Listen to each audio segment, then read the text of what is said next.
வணக்கம். இன்னைக்கு நம்ம பார்க்க போறது ரொம்பவே சூப்பரான ஒரு பாயாசம் ரெசிபி தான் எப்படி பண்றதுன்னு பார்க்க போறோம்.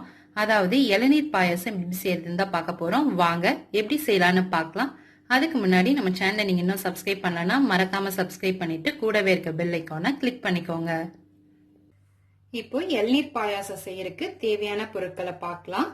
ஒரு 1/2 லிட்டர் அளவுக்கு திக்கான பால் எடுத்திருக்கோம். அடுத்து இளநீர் தண்ணி கொஞ்சம் எடுத்திருக்கோம். இளநீர் வழுக்கைய இது மாதிரி கொஞ்சம் திப்பியா இருக்க மாதிரி அரைச்சு எடுத்திருக்கோம். இது 2 இளநீ அளவுக்கு எடுத்து அரைச்சிருக்கோம். அரைக்கிறதுக்கு பாத்தீங்கன்னா இளநீர் தண்ணியவே கொஞ்சம் ஊத்தி அரைச்சிருக்கோங்க. நீங்களும் அதே மாதிரி அரைச்சுக்கோங்க. நெய் கொஞ்சம் எடுத்திருக்கோம். ஒரு 4 ஸ்பூன் அளவுக்கு கண்டென்ஸ் மில்க் எடுத்திருக்கோம். இந்த வழுக்கைய இது மாதிரி சின்ன சின்னதா கட் பண்ணி வச்சுக்கோங்க.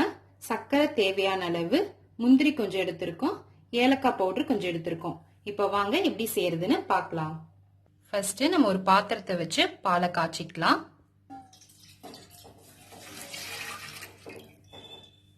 பால் இது மாதிரி கொதிக்கிற ஸ்டேஜ் வந்தோடனே இது மாதிரி கலந்து விடுங்க. நல்லா அது சுண்ட காய்ச்சணும்.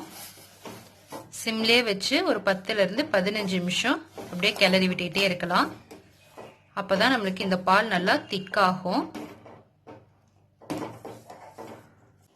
10 நிமிஷத்துக்கு நல்லா காய்ச்சியாச்சு. பால் நல்லா திக்காயிருச்சு.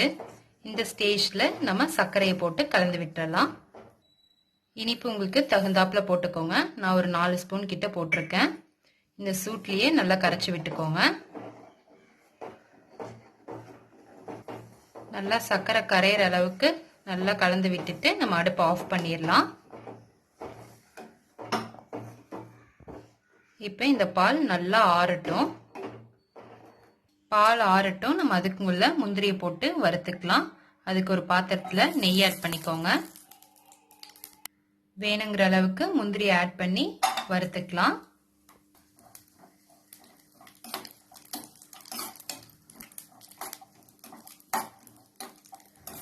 அவ்வளவுதான், நல்லா வறுத்தாச்சு. நம்ம தனியா எடுத்து வச்சிடலாம்.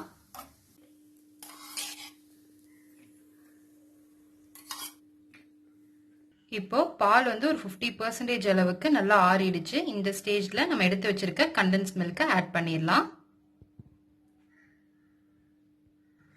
ஆட் பண்ணிட்டு நல்லா கலந்து விட்டுக்கோங்க.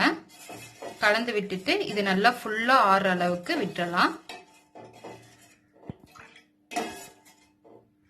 இப்போ பால் நல்லா சுத்தமா ஆறிடுச்சு.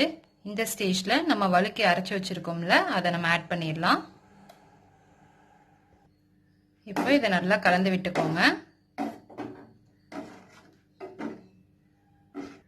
இப்போ நம்ம இளநீ தண்ணி ஊற்றணும். நான் ஆல்ரெடி வழுக்க கரைச்சி வச்சிருந்த பாத்திரத்திலே கரைச்சி ஊற்றிட்டேன். அடுத்து இது கூட கொஞ்சம் ஏலக்காய் பொடி சேர்த்திக்கோங்க. கூடவே நம்ம கட் பண்ணி வச்சிருக்க வழுக்கையும் ஆட் பண்ணிடலாம். நெய்ல வறுத்து வச்சிருக்க முந்திரி அதையும் சேர்த்திடலாம். இப்போ எல்லாத்தையும் கலந்து விட்டுக்கோங்க. நீங்க கூட வேணும்னா கொஞ்சம் பாதாம் கூட ஆட் பண்ணிக்கலாம். அதுவும் டேஸ்ட் நல்லா இருக்கும். அது ஜஸ்ட் ஆப்ஷனல் தான். நீங்க வேணும்னா ஆட் பண்ணிக்கலாம். அவ்வளவுதான். இப்போ இளநீர் பாயாசம் ரெடி ஆயிருச்சு.